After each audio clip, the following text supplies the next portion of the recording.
د مینا او درد ناول ډیرو قدرمنو اوریدونکو سلامونه نیکی هیلې او احترامات مې ومنئ.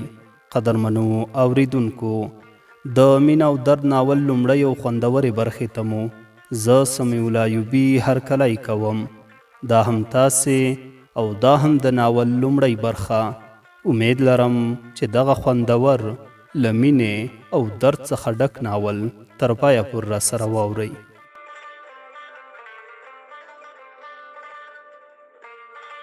جینۍ له رنګه سپینه نري باڼه خوږه مسکا یې په نوراني څېره خوره وه. دغه مینه ناکه جینۍ سیاله نومېده. بل خوا غربت وهلی غنم رنګه په مور مین له حوصلې ډک دغه ګلالی ځوان ساحل نومېده. دوی دواړه یو بل ته داسې ګران او خواږه وو لکه ګل ته بورا او شمې ته پتنګ. ساحل په 11 سیم کې و چې ښوونځي ته به ته وراته او سیاله چې د ښه راتلونکي لپاره یې په زړه کې په انبارونو هیلې درلودې. له مینې نه خبره د ښایست ملکه هغه هم په 8 سیم کې خپلې زده کړې کولې. د ساحل نري برید راغلی وو، ساده له مینې نه خبره او د ښوونځي لیونی. د ده دا هیله وه چې دی به تعلیم تر ماسټري کچې کوي، خو غربت ورته د تعلیم مخه تړلې وه. د مور نازولی له ښوونځي کور ته راته. د کور او ښوونځي ترمنځ یې یوه یخه ویاله بهیده چې دغه ویالې د کونړ له سیند څخه سرچینه اخیستې وه. ساحل د ویالې تر غاړې ورو ورو د کور په لور روان و. کله چې خپل خړ پړ کور ته نږدې شو، د ده 18 کلنه خورکۍ چې زهرا نومېده، شوخه زهرا په منډه خپل کور ته ځان ورساوه. ساحل هم خپلې خورکۍ ته په کتو سره سترګې برګې کړې. حیرانه شو چې زهرا په کتابچو څه کوي. زهرا په تیزۍ سره خپل کور ته ننوته. ورپسې ساحل هم خپلې پښې تیزې کړې او کور ته ننوته. د هغو دواړو پسې د ښایست ملکه هم ننوته چې دغه زړه وړونکې بل څوک نه وه، سیاله وه. د ساحل دوی په کور کې شور ګډ شو. سیالې له غوسې غوښتل چې زهرا له ویښتانو ونیسي او دا سر پرې گنجی کړي، خو د ساحل له ویرې په ژړغوني غږ وویل، شابس شیشکې زما کتابچې راکه. ساحل چې د دې ژړا ولیده وی ویل، نه نه ژاړه ما، صبر زه ترې اخلم. ای خورکۍ هله دلته راشه، زما زهرا اوس به له خلکو کتابچې پټوي. زهرا ځه زه نور در سره خبرې نه کوم. زهرا وویل هو ولې به یې نه پټوم، ضرور به یې پټوم. ساحل لالا هغې ما ته پیښې کولې. ساحل ورته وویل زه نور تا نه خفه شوم. زهرا وویل اوهو ساحل لالا زما خبره خو واوره. د زهرا په سترګو کې اوښکې ډنډ شوې. ساحل زر ترې لاس چاپېره کړ او اوښکې ورته پاکې کړې. زهرا لنډو سلګو ونیول او وی ویل، هغې ما ته شیشکې شیشکې ویل، ځکه مې ترې کتابچې وتښتولې. ساحل ورته وویل ښه نو دا خبره ده. زهرا وویل هو قند لالا. ساحل ورته وویل ای خوږې دا قند لالا دې چا ته وویل؟ زهرا ورته وویل نور نو چا ته ووایم ها؟ ته زما نه مه خفه کېږه، ما ته له ځانه هم ګران یې. خلک وایي قند خوږ وي، ما ته خو زما ورور خوږ دی، نور درته قند لالا وایم. ساحل ورته وویل و زما خوږې تا دومره ښکلې خبرې له کومه زده کړي؟ راشه چې ښکل دې کړم. ښه نو اوس چې زه درته خوږ یم، زما خبره خو منې که نه؟ زهرا ورته وویل هو لالا. ساحل ورته وویل د هغې جنۍ کتابچې بیرته ورکه. زهرا ورته وویل سمه ده، ها واخله جنۍ، نور ما ته شیشکه مه وایه. سیال خپلو کتابچو ته لاس ور وغځاوه. د ساحل او د هغې خور دغې مینې ته د سیال په څېره مسکا خوره شوه. له سپین بشر او سرو غومبرو ترمنځ یې کندې ښکاره شوې چې ساحل ورته ګوته په خوله پاتې شو. سیال چې د هغه حیرانتیا ولیده، سمدواره یې له نازه د هغه په بڼه پزه کږه کړه او د تلو په حال کې جوړه د ویښتو کوڅۍ په اوږو ټیل وهلې ولاړه.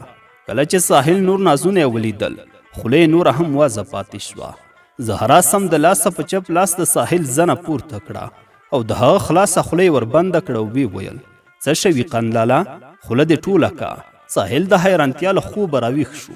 وی ویل خوله مې ټوله کړه خورکۍ، خو دا جنۍ څوک وه؟ زهرا وویل لالا دا د مرحوم احمد اکا لمسۍ او د حامد اکا لور ده. ساحل وویل ښه د هغه لور ده. زهرا د واره هم وکړل. ساحل له مکره تندی تریو کړ او وی ویل دا څه معنا؟ زهرا ورته وویل ولالا څه خبره خو شته؟ ساحل ورته وویل لیونی کېږه مه، راځه چې ډوډۍ وخورو. له مکتبه به تشه معده ستړی راغلی یم.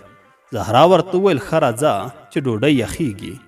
زهرا او ساحل د ډوډۍ لپاره کوټې ته دننه شول. د دوی عاجزه کورنۍ وه، خو په دغه کور کې هغه شهیده مورکۍ په خپلو بچو ډیره مهربانه وه. داسې مور چې خپله په نهاره پاتې کېده او بچو ته به یې خپله برخه ورکوله. په دغه ورځ یې خور او ورور ډوډۍ خوړله. مور یې وویل زما معده خوږیږي. ساحل هم هوښیار و، په نیمه خېټه یې وویل زما نوره بس ده. چې کله زهرا هم ډوډۍ خوړل بس کړل نو ساحل خپلې خورکۍ ته وویل خورې راځه چې د باندې وځو. زهرا ورته وویل د باندې څه کوو لالا؟ ساحل ورته وویل ته خو راشه کنه. دوی د باندې ووتل او د وره تر شا پټ شول. زهرا وویل لالا ولې پټیږو؟ ساحل ورته وویل ته صبر چې مور مو پاتې شوې ډوډۍ خوري او کنه. رښتیا هم کله چې زهرا او ساحل خپله مور وڅارله، هغې په هغه پاتې شونې ډوډۍ باندې شروع وکړه. زهرا په خوله لاس کېښود او اخ یې کړل. د ساحل ستونی هم را ډک شو. د دروازې منډه کړل. ورپسې زهرا هم په څنګ کې غلی کېناسته. ساحل خپله مور په سینو پورې کلک ونیوله.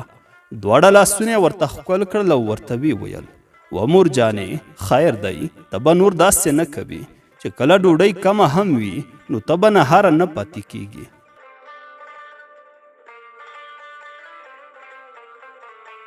مور یې وویل اوهو زوی جانه داسې مه وایه، فکر مې وکړ کاسه به پاکه کړم. ساحل ورته ویل نه مور جانې، نور به یو ځای ډوډۍ خورو، که لږه وي او که ډېره. مور یې ورته ویل سمه ده. د مور نازولو دواړه یې سینې پورې ونیول. د دوی شهیده مورکۍ ډېره مهربانه وه. وروسته له خوړو وړه زهره باندې لوبو ته لاړه او ساحل هم خپل کتابونه واخیستل. د باندې یخې ولې څنګ ته ورغی تر څو خپله کورنۍ ولیکي. د ښکلي ننګرهار په سرلی خو سم چک لګوي. د نارنج ګلان او د ښېوې ولسوالۍ هم ثاني نشته. رنګین مازدیګری او د رامبیل چمبیل ګلونو خوشبويي د احمد اکا له باغه راتله. ساحل به د همدې باغ مخامخ روان شو. دغه خوشبويي د ده به ډېره خوښېده چې لمر به په ډوبېدو شو. ښکلي ښکلي د مرغیو چیغې به جوړېدې. ساحل به له مازدیګري څخه ډېر خوند اخیسته چې ای الله اوس به د ساحل په سینه کې د مینې تیر ښخ شي. په دغه شیبه د ښایست ملکه سیاله د ده له مخه تیره شوه. دوه نورې نجونې ساحل ته په کتو شوې او هغه بیچاره د سیالې په لیدو رنګ یې زیړ والود. نجونو سیاله وسکونډله ورته ویې ویل هې هغه هلک وګوره تا ته ګوري. سیالې بیا هم همغه د تیر په څیر عادت وکړ. پزه یې کږه کړه او هی وکړل. په دوهمه او دریمه ورځ هم په همدغه ځای کې ساحل بې قراره درېده او هغه به چې کله له ښوونځي راتله همغه ورته عمل به یې ترسره کوه. د پوزې کږول او ورسره له نازه مسکا کول. ساحل به د خواشینۍ احساس کولو. نور د باغ مخې ته نه ورته چې له دې عمل سره یې سیاله هم ناهیلې شوه او د هغه د درېدو ځای په تش لیدلو به خوابدې کور ته تله. خواشینۍ ساحل ستوني ستاخ په کټ کې اوږد وغځېده او زهرا راغله ورته ویې ویل قند لالا سر خو به دې نه خوږېږي؟ ساحل ورته ویل نه پوهېږم خورکۍ. زهرا ورته ویل صبر چې درته چاپي یې کړم. زهرا پرې لاس ګرځاوه او د هغې سترګې پټې شوې. شهیده مورکۍ په خوب کې راغله. د ساحل په لیدو حیرانه وه. ورته ویې ویل زویه څه شوي ته ولې خفه یې؟ ساحل وویل هیڅ مورې. مور یې ورته ویل نه زویه څه خو شته، هله نو قربان دې شم ووایه. ساحل خبره په زړه کې پټه کړه او ویې ویل مورې غواړم چېرته کار پیدا کړم. مور یې ورته وویل اوهو زویه دا خو ښه خبره ده، څه کار به کوې؟ ساحل ورته وویل مورې د ویالې تر غاړې د حامد اکا یو دوکان دی، هغه به په کرایه ونیسو، خو یوه ستونزه شته. مور یې ورته وویل هغه څه ستونزه ده؟ ساحل ورته وویل د سودا لپاره پیسې نشته. مور یې خونې ته ننوتله. له ګرد او غبار څخه ډک صندوق یې خلاص کړ. په څو ټوټو کې تاو کړی یو چارګل ایښی و. هغه یې راواخیسته او زوی ته یې ونیو او بیا یې ورته وویل واخله زویه دا مې راتلونکي نګور ته ساتلی و، یعنې ستا ناوې یادوم، خو ته خوابدی کېږه مه. کله چې په دوکاندارۍ کې دې ګټه وکړه بیا به یې واخلې. ساحل ورته وویل خو مورې دا خو ستا ده، له کله نه دې ساتلی؟ مور یې ورته وویل وزویه زما او ستا چا ویشلي؟ ساحل وخندل او خپله مور یې په تندي باندې ښکل کړه.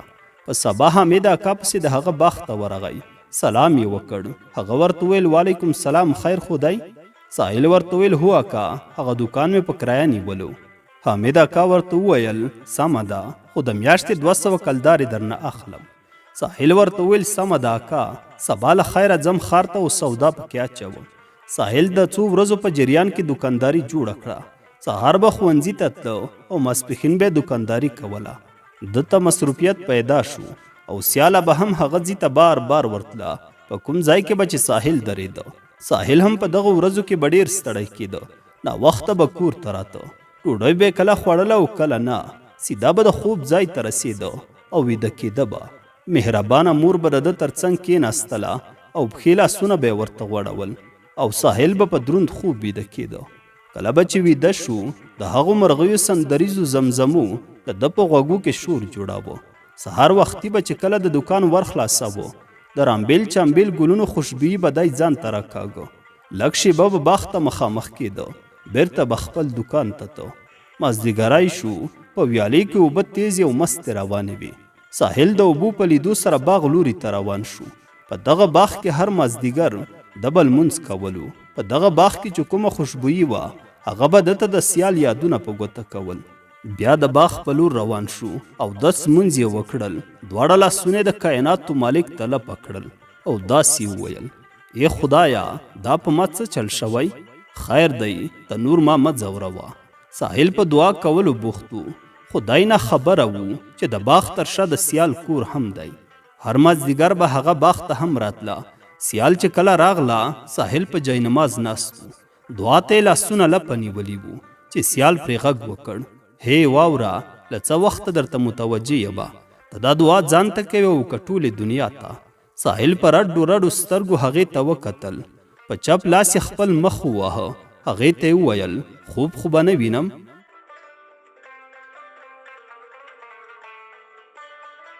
سیالې ګل په لاس کې تاو راتاو کړ او ورته ویې ویل: نه خوب نه دی، خو ته دا راته ووایه، دا ته ولې د باغ مخې ته نه راځې ها؟ ساحل هم له موقع کار واخیسته. ویې ویل: ولې راشم؟ ته له نازه پوزه کږه کوې، دا خو لا څه هم کوې. سیال ورته وویل: ولې ونیه، ته څه پوهېږې؟ پوزه کږول خو مې پخوا هېر کړي، ستا د لیدو په تمه مې زړګی وخوړو. ساحل ورته وویل: آیا په تا هم څه شوي وو؟ سیال ورته وویل: هو، دا په باغ کې خوشبويي ورسره د مرغیو ښکلې زمزمې ستا یادونه راکول. د ساحل په سترګو کې اوښکې ډنډ شوې. سیال ورنږدې شوه، اوښکې ورته پاکې کړې او ویې ویل: ولې ونیه، دا ولې؟ سره غاړې وتل، دوی په ځان پوه نه وو. سیال ناڅاپه ترې لرې شوه، هغه یې له سینې لرې کړه او په زاریو شوه. ورته ویې ویل: خیر دی، په ما او تا څوک خبر نشي، پلار مې ډېر ظالم دی.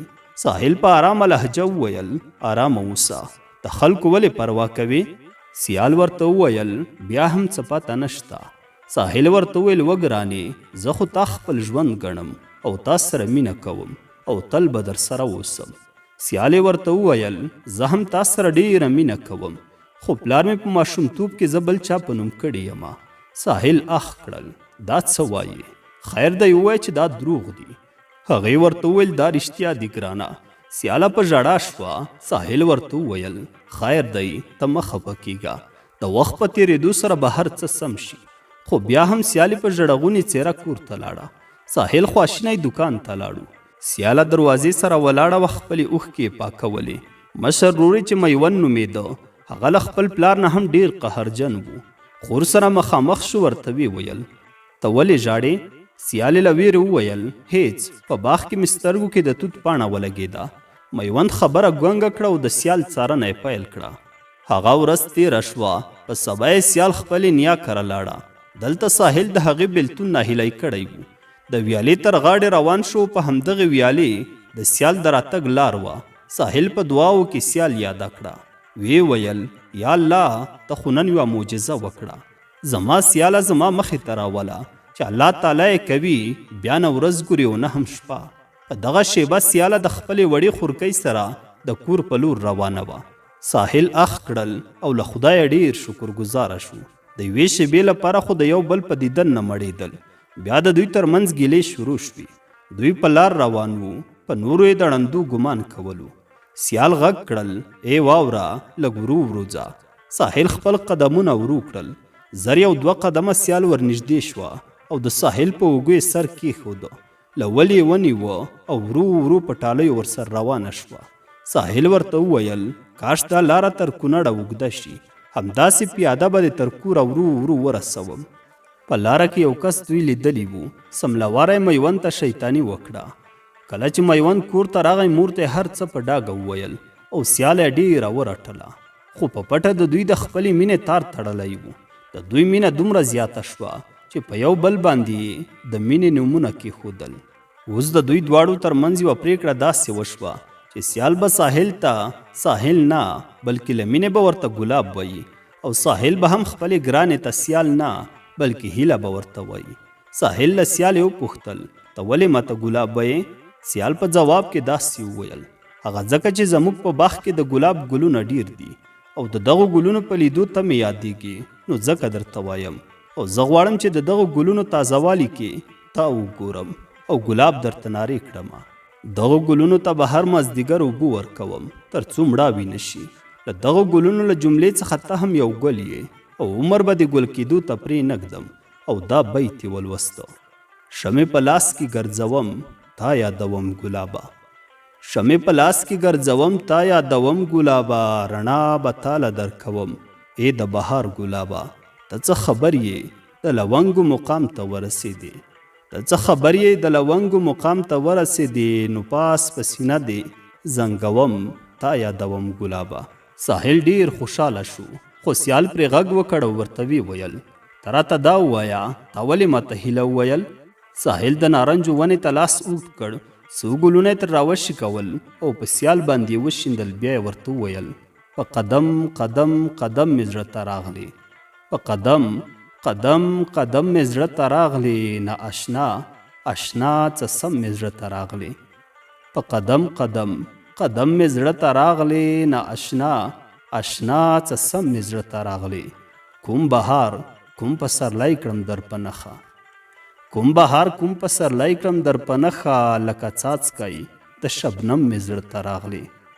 زما د ژوند یوازینۍ هیله به ته یې او تل به در سره مینه کوم، خو چې ته بې وفا نه شي. سیال یې له غوسې تندی تریو کړ. ساحل یې په خبرو کې ورولوېده. څه وشول ګرانې؟ سیال یې وویل ولې دې راته د بې وفایي خبره وکړه؟ ساحل ورته ویل اوهو ټوکې مې کولې. سیال بیا له نازه پزه کږه کړه او ساحل له شوخۍ هغه له پزې کش کړه. ورته یې وویل زما هیله له هورې کمه نه ده، تل به راسره وي، هغه که د همسا نیولو عمر ته هم ورسیږي. سیال له خوښۍ خپله ګوته وچیچله او ویې ویل ته رښتیا وایې؟ ساحل ورته ویل هو، مګر ساحل څوک دی؟ هغې وخندل نه نه ګلاب ګلاب هغه هم زما د اوربل. د ساحل په څېره کې مسکا خوره شوه او ویې ویل مننه سیال. د سیال په تندي د غوسې کرښې ښکاره شوې، یوه سترګه یې ښکته بله پورته کړه او ویې ویل څه بدل دې واخیست؟ ساحل ورته وویل نه نه زما هیله. ناڅاپه کټ په خوځېدو شو. زهرا له ویرې زر ساحل له خوبه را بیدار کړ. ساحل چیغه کړه اخ. زهرا ورته ویل څه وشو لالا؟ ساحل وویل هیله هیله څه شوه؟ زهرا ورته وویل لالا دا ته څه ګډې وډې وایې؟ ساحل ورته ویل نه خوږې ما ته را یاد دي. او مرجانه څه شوه؟ هغې خو ما ته خپل چارګل هم را کړی و. زهرا ورته ویل لالا دا ته څه وایې؟ مور خو مې مړه شوې ده، هغه کله ژوندی ده؟ ساحل ورته ویل هو خورکۍ ته هم رښتیا وایې، خو خورې کله چې هغې خپل چارګل را کړ بیا یې راته وویل چې زویه دا خرڅ کړه او خپله دوکانداري پرې وکړه. او دا یې هم راته وویل دغه چارګل ستا د ناوې لپاره مې ساتلی و. زهرا ته پوهېږې؟ هغې ورته ویل په څه وروره؟ ساحل ورته وویل بیا مې هغه خرڅ کړه او له حامد اکا مې دوکان هم په کرایه ونیولو. زهرا ورته وویل لالا دا هر څه خوب و بس تیر شول، ځکه چې ته ستړی ویده شوی وي. ساحل ورته ویل خوږې که دا رښتیا هم خوب وي نو هغه زوړ بکس خلاصوم، راځه چې خلاص یې کړو. خور او ورور په بیړه لاړل. هغه زوړ بکس سر یې خلاص کړ، په څو ټوټو کې تاو کړی چارګل همغسې پروت و. ساحل او زهرا په چیغو شول. ساحل هغه چارګل واخیسته، بیا دواړه د هدیرې لوري ته ورغلل او په ژړا ژړا یې ځانونه ستړي کړل. د سړک له غاړې ځینې خلک ورتاو شول او په ساده الفاظو یې پوهول.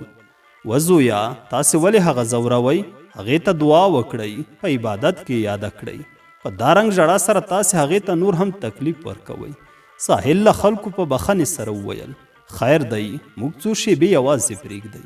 خلک ترې لاړل او ساحل قبر ته نږدې شو. ورته یې وویل مورې ته څومره مهربانه یې، څو ځله دې زما پښې غوړې کړي، څو ځله دې په رنګینو ځایو کې وګرځولم چې تا ته دومره ګران وو، بیا دې ولې یوازې کړو؟